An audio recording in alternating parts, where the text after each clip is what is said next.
안녕하세요. 축구 터는 남자 야진입니다. 더 이상 물러날 곳이 없는 서울이 전북을 홈으로 불러들였습니다. 좀처럼 부진을 떨쳐내지 못하는 리그 최하위 서울이 벼랑 끝 승부를 준비했는데요.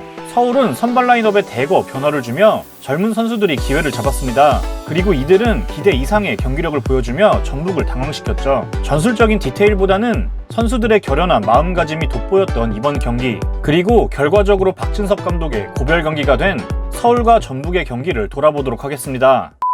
서울은 기성용, 팔로세비치 등이 벤치에서 대기하고 대신 젊은 선수들이 대거 선발됐습니다. 선발 라인업에 U22 자원이 무려 6명이었는데요. 그동안 팀의 약점으로 여겨진 기동력을 강화하겠다는 의지가 보였죠. 전북은 크게 놀라운 변화는 없었고 일류첸코가 깜짝 선발 출전했습니다. 예상보다 이르게 부상에서 복귀했죠. 서울의 이날 컨셉을 한마디로 정리하면 기본으로 돌아가자 라는 느낌이었습니다. 올 시즌 박진섭 감독은 정말 다양한 전술과 선수 기용으로 팀에 많은 변화를 불러왔었는데요. 하지만 이날 보여준 모습은 시즌 초반 잘 나갈 때의 공격 형태를 다시 그대로 가져온 듯 했습니다. 여름이 센터백 사이로 내려가며 라볼피아나 대형을 구성하고 좌우 풀백이 높은 위치까지 올라가며 측면을 벌립니다. 전방 공격진은 좁게 서면서 상대의 포켓 공간에 많은 숫자를 확보하고 백상우는 박스 앞 지원을, 김진성은 연결고리 역할을 합니다. 결과적으로 이렇게 상대 수비 라인 앞에 많은 숫자가 늘어서며 전북 수비에게 수적으로 부담을 줄 수 있습니다.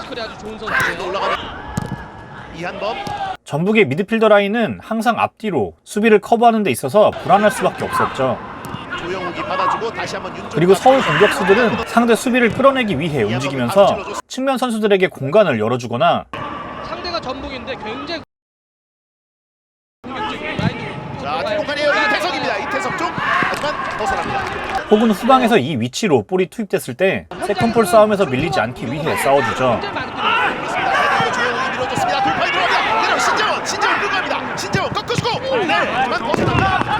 결국 핵심은 이 위치에 상대 수비 숫자 이상의 공격 숫자를 두면서 수적으로 부담을 주겠다는 것입니다.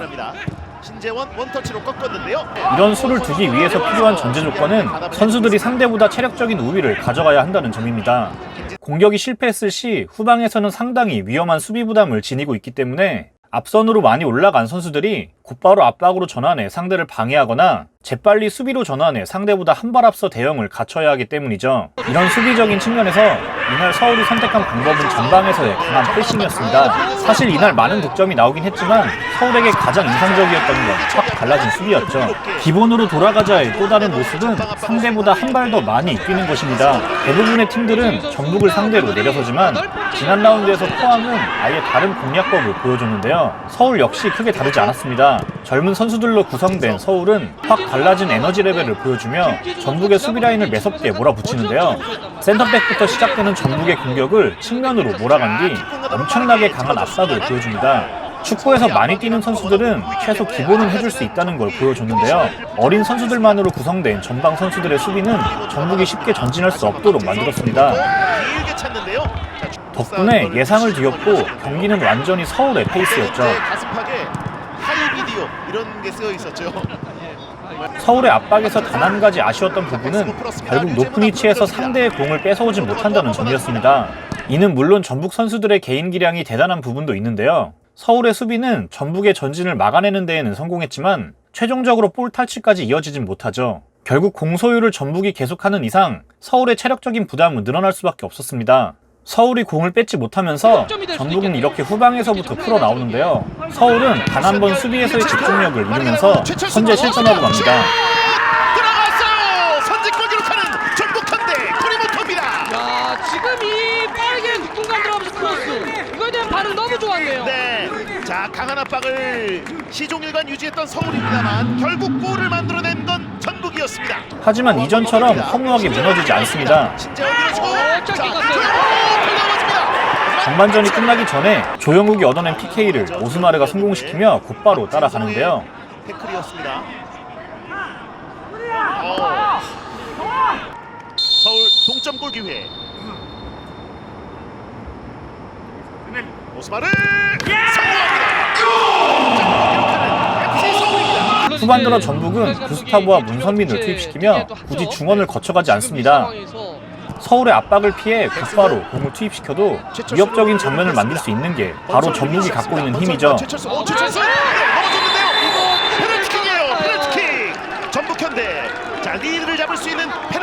얻어냅니다.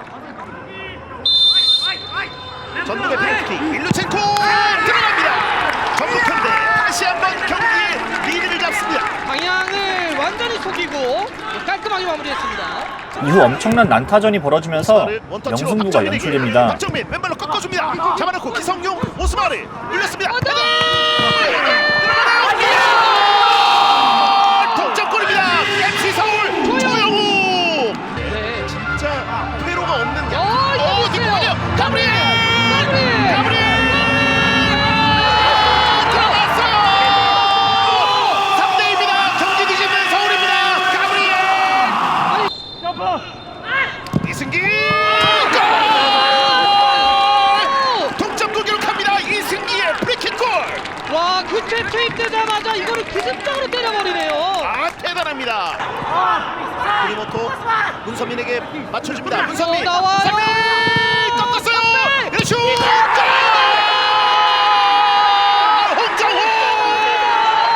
홍정호 전북 추가 시간에 결정짓습니다. 4대3입니다. 와 이게 이 시간대에 94분에 승부가 결정됩니다. 극장골을 터뜨린 것은 전북 현대였습니다. 이 경기는 전술적인 승부보다는 서울 선수들의 집념을 돌아볼 만한 경기였습니다. 진성 앞쪽에서 하지만 내려오면서 파로세비치 선수 개개인의 힘을 앞세워 찍어 누르려는 전북을 상대로 서울은 강한 정신무장을 한 채 맞섰는데요. 경기면서 올라갑니다. 젊은 선수들이 팀 전체에 가져다준 에너지는 기대 이상이었습니다. 일류첸코 공 잡았습니다.